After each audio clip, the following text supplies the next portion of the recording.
Manglibre sa pastor daw, manglibre sa pastor. Maghatag first fruit. Ha? So, maghatag yan? Kaya pala, Maghatag sa mga church na nagpatuto.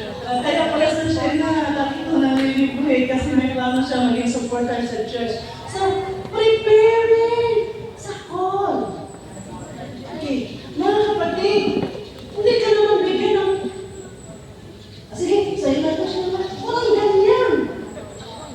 We need to pay the price. So, anong ginawa ko?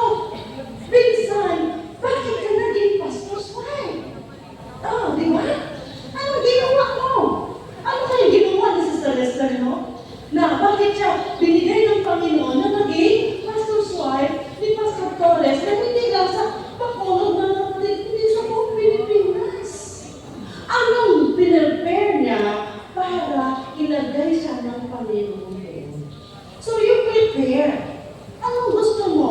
Missionary? Ako gusto mo, sige, missionary ka sa Jew? Missionary. Gusto mo maging missionary? Sama ka? Ano mong sasakyan? May CR? Wala. Nagasgasan lang yung bag. Nagasgasan yung bag ko. Tapos gusto missionary. You prepare.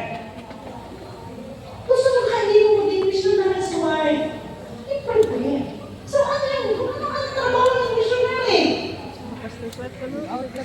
Pupunta sa iba't ibang lugar. So ano kayo sa pastor's wife nyo?